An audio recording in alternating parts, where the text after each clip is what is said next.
things. I really fail to see how it's any worse than a Lamborghini, for example. A Lamborghini, for example. A Lamborghini, a Lamborghini, a Lamborghini. I shouldn't have said that.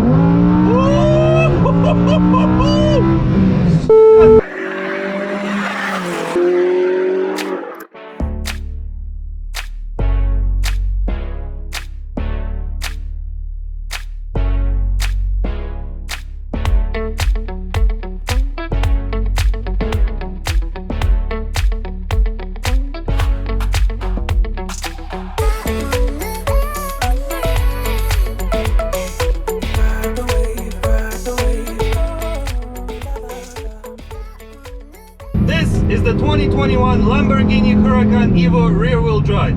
And if I was to sum up in one word the difference between this car and the vet that I reviewed last time, it'd be more power, more luxury, more excitement, more fierceness. Listen to that!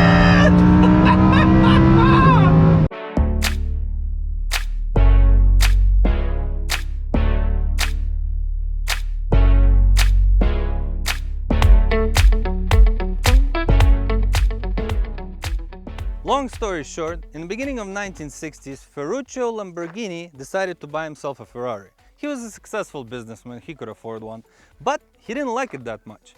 So he went to see Mr. Enzo Ferrari and told him, "Dude, your car is out of shit."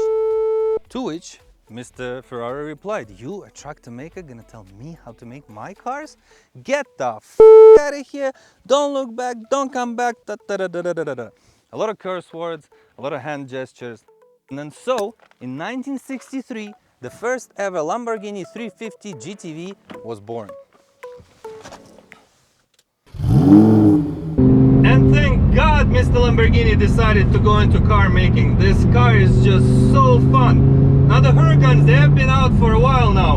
And although most of the difference might seem minimal, it does feel like a whole car better made. That naturally aspirated V10, it starts like a mean V8 and then it just opens up in an opera-like scream. Just over 600 horsepower and a rear-wheel drive. Now they took everything from the Performante and put it here and decided only to spin the back wheels. The result, it's perfection. There's more than enough power, enough grip, and an insane roar in the back. Woo! Now the previous rear-wheel drive Huracan was a proper Lambo.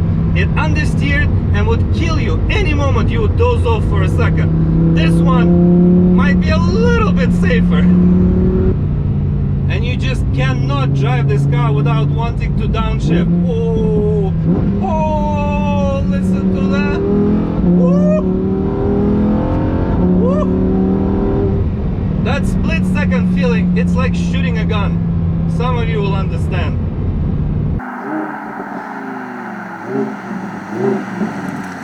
On the exterior then, just a few changes like the front skirt, a new rear fender, and they've raised the exhaust pipes, looks really cool. New side skirts, all taken from the Performante, some new badging and maybe new wheel design. On the interior then, also a few new updates like the dashboard. Now it's a new infotainment screen, very cool graphics, very good color, I like it very much. The gauge cluster as well, when you put it into Corsa now it has the same graphics as the Performante or the SVJ, looks really cool. And overall the interior is very luxurious, very nice, very pretty stitching, these little accents on the seats and the logo, it's very nice, all very pretty. One thing though that I really dislike here is the turn signal. You flick it left or right to turn it on and you need to click on it in the middle to turn it off.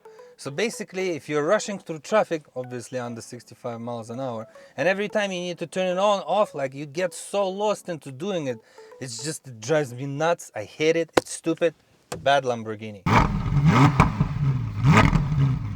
So then, apart from the turn signals, driving a Lamborghini always expressed the same feelings for me. It always felt like climbing on top of a bull, holding him by the horns and trying to hold on. And it does translate to this car as well. Although, you might be able to befriend this bull this time, maybe even grab a beer sometime. And I gotta say, this is much more of a driver's car. I would personally pick this one over the four-wheel drive. I know the four-wheel drive has a bit more power, but this just feels a little more engaging, a little more on the edge, a little more for the driver, so to say. There is a point, 7,000 RPM, where everything fades. Okay, our favorite option, launch control.